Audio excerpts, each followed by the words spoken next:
버가에서 말라리아 풍토병에 걸린 바울은 집으로 돌아가지 않고 도리어 목숨을 걸고 험산 줄령의 타우로스 산맥을 넘어 비시디아 안디옥을 찾아가서 하나님의 말씀을 전했습니다. 그로 인해서 죄 가운데 영원한 죽음으로 시달기만 하던 황제도시 비시디아 안디옥 전역에 영원히 석음을 당하지 않는 생명의 말씀이 전해지기 시작했고, 많은 사람들이 예수 그리스도 안에서 성령의 충만함으로 새 생명을 누리며 기뻐했습니다. 그러나 바울을 시기한 비시디아 안디옥의 유대교 지도자들은 그곳에 경건한 귀부인들과 또 유력한 자들을 선동하여서 바나바와 바울을 박해하더니 결국은 아예 이 두 사람을 그 지역에서 쫓아버리고 말았습니다. 그렇지만 그 덕분에 역설적에도 바울은 이고니온에서 하나님의 말씀을 담대하게 전할 수가 있었습니다. 비시디아 안디옥에서 동남쪽으로 140km 떨어져 있고 30개의 산을 넘어가야 하는 이고니온에서도 바울은 실망하거나 좌절하지 않고 주를 힘입어 계속해서 담대하게 하나님의 말씀을 전했습니다. 그리고 주님께서는 이적과 기사를 통해서 그들과 함께 하심을 나타내 보여주셨습니다. 그 결과 그들의 놀라운 사역으로 그곳에는 허다한 유대인들과 헬라인들이 예수 그리스도 안에서 구원받은 하나님의 자녀가 되었습니다. 만약 바울이 비시디아 안디옥에서 쫓겨나지 않았더라면 이고니온의 사람들에게 생명을 구원하는 하나님의 복음의 은총은 전해지지 않았을는지도 모르겠습니다. 결과적으로 보면 바울이 유대교 지도자들의 선동과 모함으로 비시디아 안디옥에서 쫓겨난 것은 이고니온에서 당신의 백성을 구원하시려는 하나님의 신비스러운 섭리였다라고 고백하게 되는 것입니다. 그러나 이고니온에서도 하나님의 말씀을 거부하는 유대인들은 있었습니다. 그들은 자신들보다 수적으로 더 우수한 그 지방 이방인들을 선동해서 바울과 바나바뿐 아니라 복음을 받고 개종한 그곳에 그리스도인들에 대한 이 악감정을 품게 만들었습니다. 그들은 그것도 모자라서 이고니온의 관리들까지 끌어들여서 관리들의 비유 아래 바울과 바나바를 합법적으로 돌로 쳐 죽이려고 했습니다. 결국 바울과 바나바는 어쩔 수 없이 이고니온을 떠나야만 했습니다. 하나님의 말씀을 거부한 유대인들이 바울과 바나바를 이고니온에서 쫓아낸 것입니다. 이런 행위는 비시디아 안디옥에서 있던 일이 이고니온에서도 그대로 반복된 것이었습니다. 그리고 이후에도 바울이 가는 곳마다 이와 같은 일들은 계속해서 일어났습니다. 그럼에도 불구하고 바울은 좌절하거나 낙심하지 않고 계속해서 담대하게 예수 그리스도의 복음을 전했습니다.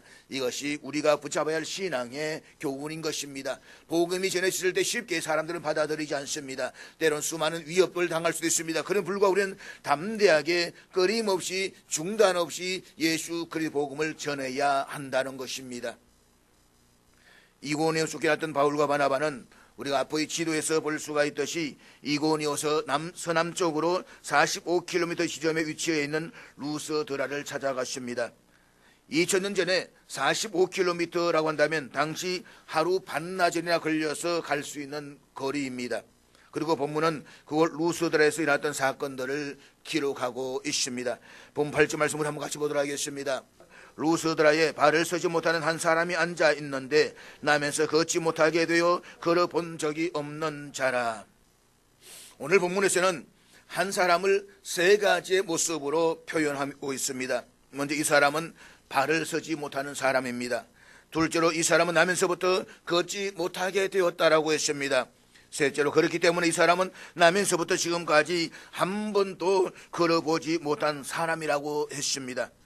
똑같은 의미의 표현이 세 번씩이나 반복되고 있습니다. 더구나 본문에서 나면서라는 단어를 직역하면 그의 어머니의 태에서부터 라는 아주 구체적인 의지를 지니고 있습니다. 그러니까 이 사람은 어머니의 태로부터 하반신을 서지 못하는 장애자로 태어나서 지금까지 단 한 번도 걸어본 적이 없는 사람이었습니다. 오늘 본문을 기록한 사람은 누가입니다. 누가는 본래 직업이 의사입니다. 의사인 누가가 똑같은 표현을 세 번씩이나 되풀이하고 있다고 하는 것은 의사인 자기가 보았을 때에 이 사람은 의학적으로는 결코 걸을 수 있는 가능성이 전혀 없다는 것을 강조하기 위해서 표현하고 있는 것입니다. 그래도 중요한 것은 일찍이 이런 사람이 걷게 되었다 라는 이야기를 들어본 적이 없는 사람입니다. 그렇다면 다 끝난 것입니다. 이 사람에게는 더 이상의 어떤 변화도 기대할 수가 없습니다. 더 이상 어떤 희망도 걸어볼 수 없는 사람입니다. 그런데 바로 이 사람이 바울의 복음을 전하는 곳에 복음을 들으러 나왔습니다. 그가 지금 바울이 전하는 이 자리에 나왔지만 그렇다라고 해서 자신이 걷게 될 것이다라는 일말의 기대감도 없는 사람입니다. 어쩌면 이와 같은 사람이 우리들 주변에서도 없다라고 말할 수는 없을 것입니다. 우리 모두 이곳에 함께 예배를 드리러 나왔습니다.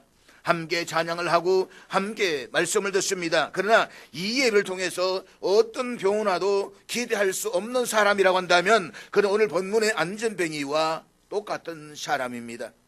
오랜 세월 동안 하나님을 믿는다라고 하면서도 역사하시는 살아계신 하나님을 만나지 못했다면 말입니다. 그러나 그럼에도 불구하고 중요한 것은 그가 복음을 들을 수 있는 곳에 나왔다는 사실입니다. 그가 주 앞에 나왔기 때문에 이러한 기적의 역사를 경험할 수 있다고 한다면 사랑하는 여러분, 오늘 이 자리에 정말로 잘 오셨습니다. 오랫동안 예수를 믿고 교회에 나왔어도 변화가 없고 체험이 없었다라고 할지라도 그래도 우리는 주님 전에 나오려는 자세가 참으로 중요합니다. 그렇게 예배 시간을 사모하면서 나오다 보면 가랑비에 옷이 젖는다라고 어느 순간에 내 믿음도 성장해 가는 것을 경험하게 되는 것입니다. 그렇기 때문에 아무리 피곤해도 아무리 힘들어도 아무리 낙심되는 일이 있어도 예배에는 빠지지 말아야만 합니다. 예배의 성공이 인생의 성공이다 라는 말이 있습니다. 그렇습니다. 예배를 통해서 하나님의 임재를 체험합니다. 예배를 통하여 성령의 감화, 감동을 받습니다. 예배를 통하여 인생이 변화됩니다. 그러므로 그리스도인들은 예배에 성공해야만 합니다. 그래야 성공적인 삶을 살게 됩니다. 따라서 온전한 예배에 성공하시기를 바랍니다. 예배 회복이 없이는 삶의 회복이 없습니다. 예배의 회복이 없이는 가정의 회복도 없습니다. 예배의 회복이 없이는 교회의 부흥도 없습니다. 그러므로 마음과 뜻과 정성을 다해서 예배에 성공하시기를 주의 이름으로 축복합니다. 그래서 우리 다 같이 한번 크게 한번 따라서 하시겠습니다. 예배의 성공이 인생의 성공이다. 다시 한번 우리 크게 외쳐볼까요? 예배의 성공이 인생의 성공이다. 오늘 본문에 보면 자신이 변할 것이라고 기대하지는 않았지만, 자신이 일어서서 그럴 것이라고는 상상도 하지 않았지만, 그럼에도 불구하고 복음의 메시지를 들고 나왔던 이 사람을 향해서 성경은 이렇게 말씀하고 있는데, 본문 9절의 말씀을 우리 다 같이 읽도록 하겠습니다. 바울이 말하는 것을 듣거늘 바울이 주목하여 구원을 받을 만한 믿음이 그에게 있는 것을 보고. 우리말 성경에서 번역에는 빠져있지만 헬라어 원문에는 바로 이 사람이라는 지시 대명사로 시작되고 있습니다. 바로 이 사람이 바울이 말하는 것을 듣거늘 이렇게 번역되고 있는 것입니다. 그리고 여기서 이 바로 이 사람은 앞서 8절 소개되었던 나면서부터 걸어본 적이 없는 안전뱅이를 가리킵니다. 그래서 성경은 바로 이 사람을 가리켜서 이렇게 기록하고 있습니다. 구원받을 만한 믿음이 그에게 있는 것을 보고. 그러니까 바울이 나면서부터 안전뱅이 있는 이 사람에게서 구원받을 만한 믿음이 있는 것을 보았다는 것입니다. 그렇다면 이 사람을 이렇게 세웠던 구원받을 만한 믿음은 어떤 믿음입니까? 첫째로 온전한 마음으로 말씀을 듣는 자세입니다. 루스를 찾아갔던 바울은 그곳에서도 이전과 마찬가지로 어김없이 하나님의 말씀을 전했습니다. 그리고 바울이 전하는 하나님의 말씀을 바로 이 사람은 들었습니다. 그런데 비시디 안디옥에서나 이고니온에서의 바울의 행적에 비춰보았을 때에 루스드라에서는 이전과 다른 점을 발견하게 됩니다. 이전까지 바울은 어느 곳을 가든지 제일 먼저 그곳에 있는 유대인 회당을 찾아가서 하나님의 말씀을 전했습니다. 유대인 회당은 많은 사람들을 가장 손쉽게 만날 수 있는 최적의 장소였기 때문입니다. 그렇지만 루스드라에서 바울이 하나님의 말씀을 전하고 있는 곳은 유대인의 회당이 아닙니다.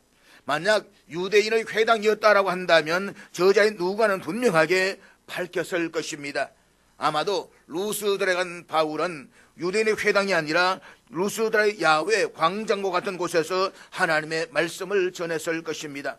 특별히 19절에서 유대인들이 안디옥과 이고니온에서 와서 무리를 충동했다라는 내용으로 보았을 때에 루스드라에는 유대인들의 진출이 활발하게 이루어지지 않았으며 그로 인해서 그곳에는 유대인의 회당이 없었던 것으로 여겨집니다. 로마의 퇴역구인들이 주축이 되어서 이루어진 이 루스드라는 제우스와 헤르메스 같은 이방신 숭배가 아주 왕성했던 도시였습니다. 따라서 바울과 바나바는 제우스와 헤르메스를 숭배하는 이 루스드라 사람을 위해서 야훼의 공개된 장소에서 하나님의 말씀을 전했습니다. 만약에 루스드라에 유대인의 회당이 있어서 바울이 그곳에서 하나님의 말씀을 전했다고 한다면 바로 이 사람, 오늘 본문에 등장하는 태어나면서 한 번도 걸어보지 못한 이 사람은 설교를 들을 수가 없었을 것이고 그가 일어서서 걷는 이런 놀라운 기적도 없었을 것입니다. 왜냐하면 유대인들은 장애인들을 지나치게 멸시했고 때문에 장애인은 유대인의 회당에 들어갈 수가 없었기 때문입니다. 그러므로 루스드라에서 유대인의 회당이 없었다고 하는 것 그 자체도 바로 이 사람을 위한 하나님의 은혜였다라고 우리는 고백하지 않을 수가 없는 것입니다. 그러나 바울이 아무리 야훼에서 공개적으로 하나님의 말씀을 전했다라고 할지라도 태어날 때부터 안전뱅이였던 이 사람이 하나님의 말씀을 듣지 않았다라고 한다면 그의 삶 속에서는 아무런 일도 일어나지 않았을 것입니다. 사실 태어나서 지금까지 한 번도 걸어본 적이 없는 이 사람의 삶은 절망과 동의어입니다. 그는 평생 절망 속에서 절망적인 삶을 살다가 절망 속에서 그의 인생이 끝나버릴 인생이었을 것입니다. 그렇지만 바울이 하나님의 말씀을 전할 때에 이 사람은 하나님의 말씀을 들었고 하나님의 말씀을 들음으로써 그의 인생은 새로운 전기를 맞이하게 된 것입니다. 그런 점에서 한 개인이 하나님의 말씀을 듣는다라고 하는 것은 이처럼 중요하다는 것을 우리가 잊지 말아야만 합니다. 무엇보다도 하나님의 말씀을 듣지 않고서는 하나님과의 관계가 바로 맺어질 수가 없는 것입니다. 특별히 본문에서 들었다라는 동사가 미완료형으로 되어져 있습니다. 이 말은 나면서부터 걷지 못했던 안전뱅이가 바울이 공개적인 장소에서 하나님의 말씀을 전할 때에 그저 한 번 듣고 고개를 돌렸거나 아니면 건성적으로 들은 것이 아니라 바울의 설교 끝날 때까지 온 정신과 마음을 집중해서 경청했다는 것입니다. 그는 바울이 설교하는 것을 처음부터 끝까지 그렇게 집중해서 열심히 들었습니다. 따라서 우리가 하나님의 말씀을 집중해서 듣는다라고 하는 것이 얼마나 중요한 것인가를 알아야 됩니다. 그리고 우리는 하나님의 말씀을 집중해서 들을 수가 있어야만 합니다. 본문에 보면 바울이 이 사람을 주목해서 보았다라고 했습니다. 그 자리는 사실 이 사람만 있는 것이 아니라 많은 사람들이 함께 있었을 것입니다. 그런데 그 많은 사람들 중에서 바울이 이 사람을 더 집중적으로 보았다라고 했습니다. 이유가 무엇일까? 왜 바울은 이 사람을 더 집중적으로 보아야만 했을까요? 이유는 간단합니다. 이 사람은 그곳에 모인 다른 사람들보다도 더 열심히 바울을 쳐다보았기 때문입니다. 그래서 바울도 그 많은 사람 중에서 유독히 이 사람을 더 집중적으로 보았던 것입니다. 아마 두 사람의 시선이 어느 순간에 서로 딱 마주쳤을 것입니다. 열심히 자신을 쳐다봅니다. 열심히 듣습니다. 고개를 깍두면서 마음을 집중해서 듣고 있습니다. 바울이 그런 모습을 보고서 저 사람의 말씀을 열심히 듣고 있다는 것을 생각을 하게 됩니다. 사실 이 사람은 열심히 듣는 것이 아니라 열심히 받아먹었습니다. 입을 벌리고 받아먹는 그런 자세였다라는 말인 것입니다. 바울이 이 모습을 보는 순간에 마음에 믿음이 생겼습니다. 저 사람이 말씀을 받아들이고 구원을 받았다는 확신이 옵니다. 저 정도의 믿음이라면 말씀의 능력이 나타날 수 있다는 확신이 오는 것입니다. 그 순간 그 상황을 성경은 이렇게 증거하고 있습니다. 구원받을 만한 믿음이 그에게 있는 것을 보고 바울이 그를 주목해서 볼 때에 그에게 구원받을 만한 믿음이 있음을 보았다라고 했습니다. 그러니까 안전뱅이라는 이 사건은 그냥 우연히 일어난 사건이 아니었습니다. 이 안전뱅이 속에는 다른 사람 없는 믿음이 있었습니다. 그것은 바로 구원받을 만한 믿음이었다는 것입니다. 바울이 설교했던 그 장소에는 많은 사람들이 말씀을 들었습니다. 바울이 많은 시간 동안 복음을 전했고 많은 사람이 듣고 있었지만 그 자리에는 이 사람에게만 구원받을 만한 믿음이 있었습니다. 그 이유는 그가 바울이 전하는 말씀을 하나님의 말씀으로 들었기 때문입니다. 단지 어떤 호기심으로 듣는 것이 아닙니다. 지적인 관심으로 들었던 것이 아닙니다. 그는 하나님의 말씀으로 들었습니다. 바울은 키가 작았고 눈도 매우 쭉 짙게 올라가고 시력도 좋지 않았습니다. 그러나 바울의 모습이 어떠하든지 상관이 없습니다. 중요한 것은 그가 바울이 전하는 말씀을 하나님의 말씀으로 들었다는 것입니다. 이것은 성령을 받은 사람의 자세입니다. 성령을 받은 사람은 설교를 하나님의 말씀으로 듣습니다. 이것은 우리가 보다 능력 있는 신앙으로 살아가는 데 있어서 결정적이라고 말할 수가 있는 것입니다. 예수를 믿는 사람은 성경을 하나님의 말씀을 믿는 믿음에서부터 시작이 됩니다. 그리고 강단에 선포되는 설교를 하나님의 말씀으로 듣는 그 순간부터 그 사람의 믿음이 자라나기 시작하는 것입니다. 말씀을 듣는 가운데 영혼이 강해집니다. 말씀을 듣는 가운데 우리의 생각이 하나님의 능력과 생명력을 가득 차게 되는 것입니다. 우리가 하나님의 말씀을 바로 듣는 자세가 그래서 중요하다는 것입니다. 로마서 10장에서 믿음은 들음에서 난다라고 했습니다. 이 안전뱅이는 말씀을 듣는 중에 다쳤던 마음이 열렸습니다. 생각이 달라지고 사상의 변화를 일으켰습니다. 자고로 말씀은 이렇게 들어야만 합니다. 구원은 분명히 들음에서 옵니다. 그러나 여러분, 들어도 우리가 바로 들어야만 합니다. 편견 없이 들어야만 합니다. 아무리 말씀이 귀해도 듣는 사람에게 믿음이 없으면 하나님의 역사는 일어나지 않습니다. 그것이 아무리 능력 있는 말씀이라고 해도 듣는 사람이 바로 듣지 못하면 생명의 역사는 이루어지지 않습니다. 그래서 구원받을 만한 믿음이라고 했습니다. 그러므로 오늘 저와 여러분에게도 구원받을 만한 믿음으로 하나님의 말씀을 집중해서 들을 수 있기를 주의 이름으로 축복합니다. 둘째는 전적으로 순종하는 자세입니다. 본문 10절 말씀을 다시 보도록 하겠습니다. 큰 소리로 이르되 내 발로 바로 일어서라 하니 그 사람이 일어나 걷는지라.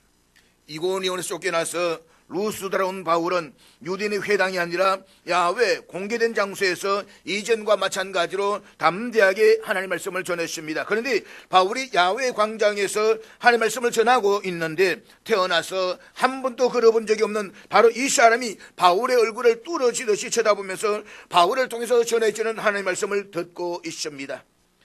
바울은 자기 앞에 모여있는 그 많은 사람들 가운데서 유독 이 안전뱅이를 주목했습니다. 그리고 말씀을 전하는 가운데 그에게서 구원받을 만한 믿음이 있는 것을 보았습니다. 그래서 바울은 큰 소리로 그를 불러일으켜 세웠습니다. 오늘 본문에서 바로라고 번역된 헬라어는 즉시라는 의미가 아니라 일직선으로 곧게 똑바로라는 의미입니다. 그러니까 바울은 이 사람에게 두 발을 쭉 펴고 똑바로 일어서라 라고 명령을 했던 것입니다. 그런데 우리는 기억해야만 합니다. 이 사람 태어나서 지금까지 한 번도 일어서져 본 적이 없는 사람이었습니다. 그리고 수많은 사람들이 지금 바울을 주목해서 보고 있습니다. 때문에 아마 제가 바울이라면 그 일하지 못할 경우를 대비해서 그에게 다가가서 여보세요 형제님 이런 아주 다른 사람이 알아들을 수 없을 정도로 작은 소리로 속삭였을는지도 모르겠습니다. 그렇지만 바울은 결국 그렇게 하지 않았습니다. 그는 모든 사람이 다 들을 수 있도록 큰 소리로 말했습니다. 당신의 발로 똑바로 일어서시오. 근데 문제는 똑바로 일어서라는 명령을 받았던 이 안전뱅이의 반응입니다. 이 사람 태어나서 지금까지 한 번도 걸어본 적이 없었던 사람입니다. 그의 다리는 가늘게 오그려서 완전히 마비가 된 지 이미 오래되었습니다. 한 번도 걸어본 적이 없었기 때문에 일어설 수 있는 힘조차도 없습니다. 따라서 이 사람에게 똑바로 일어서라 라는 명령은 참으로 어이가 없는 명령이 아닐 수가 없는 것입니다. 어쩌면 이 사람이 자신에게 그런 말을 하는 바울을 향해서 비웃거나 화를 내면서 이렇게 말했을 수도 있을 것입니다. 아니 이보시오, 태어나서 지금까지 한 번도 걸어보진 못한 나더러 일어서라니요, 사람을 가지고 어디 놀리는 거요, 되지도 않은 소리 그만하시오 라고 이야기했었을 수도 있는 것입니다. 만약 그랬다면 상황은 달라졌을 것입니다. 그런데 이 사람은 하나님의 말씀을 단 한마디도 거부하지 않고 그대로 즉각 순종했습니다. 그 결과 믿겨지지 않는 놀라운 이적이 일어났습니다. 본문은 그 사람이 일어나 걷는지라 라고 했습니다. 그러니까 그 바울의 말을 듣고 순종한 즉시로 일어났을 뿐만 아니라 걷기까지 한 것입니다. 난생 처음 두 발로 걷는 이 사람에게 자신의 이런 이 놀라운 기준에서 감기겨워서 계속해서 자기 주변을 연신 걸어 다녔습니다. 그가 이처럼 일어나 걷게 된 것은 그에게 구원받을 만한 믿음을 가지고 있었기 때문인 것입니다. 그것은 바로 순종하는 믿음입니다. 잊지 마십시오. 구원받을 만한 믿음은 하나님의 말씀에 전적으로 순종하는 믿음입니다. 그리고 하나님의 이적은 많은 경우에 성도의 믿음과 그에 따른 순종에 의해서 일어난다는 것입니다. 그러므로 하나님의 말씀 앞에 온전히 순종하는 믿음의 삶 될 수 있기를 주의 이름으로 축복합니다. 셋째는 현재 자신의 처지를 다 잊어버리는 것입니다. 지금 바울이 많은 사람들이 주목해서 보고 있는 가운데서 큰 소리로 당신의 발로 똑바로 일어서시오 라고 외칩니다. 그 순간 사람들은 바울이 도대체 누구를 향해서 외치는 말인지 몰라서 주위를 비로 돌아보다가 아마 이 사람에게로 시선이 집중되었을 것입니다. 수많은 사람 시선이 이 한 사람에게 다 집중되고 있습니다. 안전뱅이도 처음에는 도대체 누구에게 말하는지를 몰라서 주위를 두리번거렸을 것입니다. 그러다가 많은 사람이 자기를 향해서 주목하는 것을 보게 됩니다. 또 설령 자기를 향해서 외쳤다라고 할지라도 그는 나면서부터 지금까지 한 번도 걸어본 적이 없는 사람이었습니다. 그런데 이 사람을 보십시오. 이 사람은 내 과거가 어떻고 현재가 어떻고 사람들이 나를 뭐라고 하고 그 모든 것들을 다 잊어버렸습니다. 자기의 처지, 자기의 경험, 자기의 지식을 다 망각해버렸습니다. 순수하게 말씀만 듣고 있습니다. 전해지는 말씀 앞에 단 한마디도 거부하는 태도가 없습니다. 심지어 자신의 판단력까지도 다 포기해버렸습니다. 그는 지금 마음에서부터 깊이 순종하고 있었습니다. 그런 중에 자신을 향해서 똑바로 일어서라 라고 외칠 때에 즉각적으로 벌떡 일어서는 것입니다. 적어도 그 순간만큼은 자기가 어떤 처지에 있다는 것을 전혀 모릅니다. 만약 자신이 지금 어떤 처지에 있다는 것을 생각하고 있다고 한다면, 그래서 거기에 집착하고 있었다고 한다면 바울이 자신에게 일어서라고 말했을 때에 어떻게 반응했을까요? 최소한 그는 아마 이렇게 반응했을 것입니다. 아니 이거 보세요. 내가 어디 그냥 보통 안전뱅이인 줄 아세요? 태어날 때부터 안전뱅이란 말입니다. 웃기지 마세요. 아마 그렇게 말했을는지도 모르겠습니다. 그렇지만 그는 자기가 태어나면서부터 안전뱅이였던 사실조차도 잊어버렸습니다. 그리고 현재 자신의 처지를 다 잊어버렸습니다. 이것이 바로 믿음입니다. 많은 사람들은 현실을 직시해야 된다고 말합니다. 그렇지만 믿음은 현실을 바로 직시하는 것이 아닙니다. 현실 너머에 있는 미래를 바라보면서 오늘을 살아가는 것이 바로 믿음입니다. 따라서 하나님 말씀 앞에서 근심도 걱정도 잊어버려야만 합니다. 내가 지금 어떤 처지에 있고 내일 무엇을 먹을 것인지에 대해서도 잊어버려야만 합니다. 최소한 이 안전뱅이는 그랬다는 것입니다. 그런 바울이 똑바로 일어서라라고 했을 때에 자신의 처지를 잊어버렸습니다.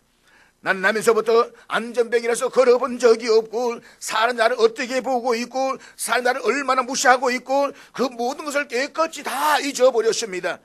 그러고는 전적으로 순종했습니다. 이것이 바로 구원받을 만한 믿음이었다는 것입니다. 이 사람은 자신의 모든 것을 다 잊어버리고 순수하게 하나님의 말씀만을 듣고 있습니다. 그런 가운데서 깊이 순종하고 있었습니다. 바울을 주목하고 말씀을 듣다가 일어서라고 하니까 그걸 또 일어서는 것입니다. 하나님의 말씀을 듣고 순종하는 믿음이 이렇게 귀하다는 것입니다. 그러므로 자신의 상황에 따른 판단을 다 내려놓고 하나님의 말씀 앞에 전적으로 순종하는 믿음의 사람 될 수 있기를 주의 이름으로 축복합니다. 바울과 바나바는 이고니온에서의 박해를 피해서 루스드라에 갔습니다. 그들은 거기에서도 담대하게 하는 복음을 전하는 가운데서 나면서부터 안전뱅이 사람을 고치는 놀라운 이적을 베풀게 됩니다. 그러자 루스드라의 사람들은 바울과 바나바를 그들이 섬기는 제우스와 헤르메스 신으로 오해를 하고 섬기려고 하는데 본문 11절과 12절 말씀 우리 다 같이 읽도록 하겠습니다. 무리가 바울이 한 일을 보고 루가오니아 방언으로 소리질러 이르되 신들이 사람의 형상으로 우리 가운데 내려오셨다 하여 바나바는 제우스라 하고 바울은 그 중에 말하는 자이므로 헤르메스라 하더라. 루스드라에 전해져 내려오는 전설에 따르면 어느 날 최고의 신인 제우스와 그의 전령신인 헤르메스가 인간을 변장하고 동시에 이 도시에 나타났습니다. 하지만 늙은 소장농인 필레몬과 그의 아내 바우키스 부부를 제외하고서는 어느 누구도 그들에게 주목하거나 호의를 보이지 않았습니다. 마을 사람들은 그들을 냉대하고 오히려 배척했습니다. 그렇지만 이들 부부는 그들을 맞이해서 접대를 했습니다. 그래서 제우스와 헤르메스는 이들 부부를 제외하고서 도시 전체를 홍수로 다 전멸시키고 말았습니다. 그리고 그들은 이들 부부를 루스드라에 있는 어느 화려한 신전의 수호신으로 만들었습니다.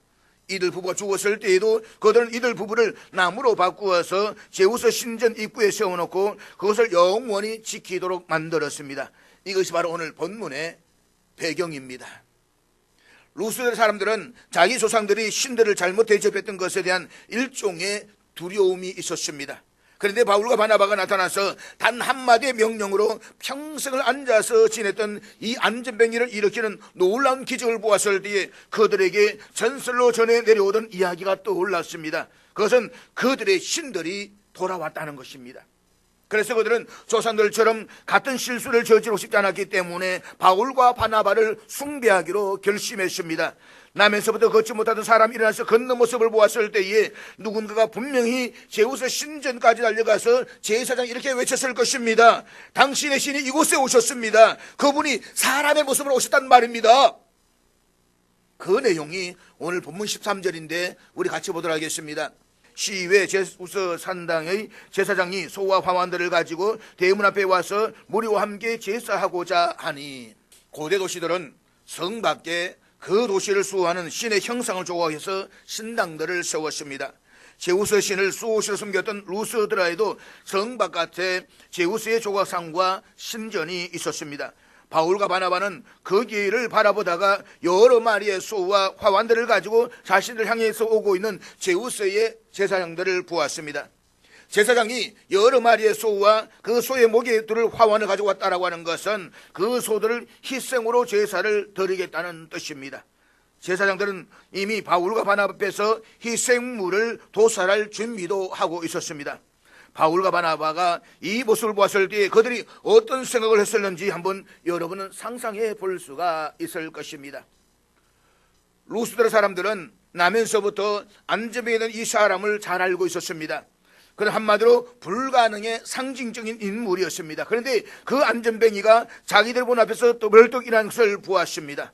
이것은 분명히 신적인 능력이었습니다. 사람으로서는 할 수 없는 일이었다는 것입니다. 그렇기 때문에 바울과 바나바는 루스드라 사람들로부터 칭찬과 존귀를 받기에 충분한 위치에 있었습니다. 그는 충분히 그럴 만한 일을 했습니다. 저는 바울의 이 모든 사역들 가운데서 가장 큰 위험에 직면했던 순간에 있다라고 한다면 바로 이 루스드라였을 것이다라고 생각을 합니다.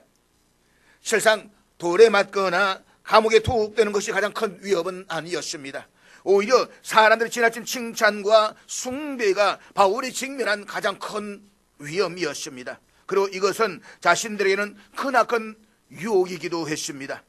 그 순간은 내가 신이다 라고 굳이 말하지 않아도 영광스러운 보좌에 앉을 수 있는 절호의 기회인 것입니다. 사실 이 순간은 사람으로서 맞이할 수 있는 최대의 유혹의 순간인 것입니다. 그것은 바로 자기 우상화의 가장 위험한 순간인 것입니다. 이단 교주가 빠지는 함정이 바로 여기에 있는 것입니다. 그런데 이것은 결코 우리들도 예외는 아닙니다. 우리가 누구에겐가 은혜를 끼쳤을 때에 사람들은 몹시도 고마워합니다. 베푼 은혜를 잊지 못합니다. 우리가 행한 위대한 일들을 높이 치하합니다. 그 순간 우리의 어깨는 올라가고 목은 뻣뻣해지고 가슴은 우쭐해지기 시작할 것입니다. 자신에 대한 칭찬을 언건히 부추깁니다. 그래서 결국 망하고 마는 것입니다. 헤롯 아그리빠가 죽었던 이유는 그가 스스로 영광을 취했기 때문입니다. 그러므로 우리는 항상 겸손해야만 합니다. 하나님께서 존귀하게 하신다라고 해서 우리는 교만하지 말아야만 합니다. 하나님이 존귀하게 하실수록 모든 영광을 하나님께만 돌리고 더욱더 하나님 앞에서 낮아지는 그런 저와 멸 수 있기를 주의 이름으로 축복합니다. 바울과 바나바를 보십시오. 그들은 처음에 루스드라 사람들이 그들의 루기오니아 방언으로 말할 때는 그 의미가 무엇인지를 몰랐습니다. 그렇지만 그들이 자신들에게 제사를 드리는 행동을 취하자 이내 루스드라 사람들이 자기들을 신으로 맞들고 있던 사실을 알게 되었습니다. 그리고 이 사실을 알게 되었을 때에 바울과 바나바는 기겁을 하지 않을 수가 없었습니다. 그래서 바울과 바나바는 자신들의 옷을 찢고 무리들 가운데 뛰어들어가서 소리치는데 그것이 본문 15절 말씀입니다. 이르되 여러분이여 어찌하여 이러한 일을 하느냐. 우리 여러분과 같은 성정을 가진 사람이라 여러분에게 복음을 전하는 것은 이런 헛된 일을 버리고 천지와 바다와 그 가운데 만물을 지으시고 살아계신 하나님께로 돌아오게 함이라. 바울과 바나바는 제사장과 군중들한테 외칩니다. 우리는 신이 아닙니다. 우리는 당신하고 똑같은 사람입니다. 바울과 바나바는 자신들에 의해서 일어났던 이적 앞에서 결코 우쭐대거나 교만하지 않았습니다. 사실 안전병이 일어나게 된 사건 앞에서 사람들은 바울이 틀림없이 특별한 사람일 것이라고 생각했을 것입니다. 그렇지만 바울과 바나바는 자신들의 위치를 정확하게 분명히 알고 있었습니다. 그들은 사람의 경배를 단호하게 거부했습니다. 옷을 찢었습니다. 그리고 하나님을 영화롭게 할 수 있는 기회를 놓치지 않았습니다. 그래서 그들은 군중들에게 자신의 결코 신이 아닌 하나님의 피조물임을 설명하면서 우상 숭배를 버리고 참되고 살아계신 창조주 하나님께로 돌아오기를 촉구하고 있는 것입니다. 이것이 바로 오늘 우리가 취해야 할 신앙적 바른 자세인 것입니다. 오늘 본문은 바울이 나면서부터 안전병이 이 사람에게서 구원을 받을 만한 믿음이 있다는 것을 보았다라고 했습니다. 이 사람이 바울을 붙잡고 나를 고쳤어요 라고 말한 것이 아니었습니다. 그렇게 고쳤다는 말씀이 성경에는 없습니다. 다만 그에게 구원받을 만한 믿음이 있었기 때문에 그가 일어날 수 있다라고 했습니다. 아마 이 사람이 처음부터 자기가 고침받겠다는 생각은 없었을 것입니다. 내가 일어선다는 간절함도 없었을 것입니다. 말씀을 받았습니다. 말씀을 그대로 수용했습니다. 그 말씀을 받아 먹었습니다. 그에게 이 믿음이 있었기 때문에 그는 살아날 수가 있었고 일어설 수가 있었다라고 하는 것입니다. 그렇다면 사랑하는 여러분, 오늘 우리에게도 구원받을 만한 믿음만 있다면 안전병에 경험했던 것보다 더 놀라운 은혜를 경험하게 되지 않겠습니까? 하나님으로부터 더 큰 축복을 받게 되지 않겠습니까? 그러므로 바로 이 사람처럼 구원받을 만한 믿음이 오늘 저와 여러분이 있게 되기를 주의 이름으로 축복합니다.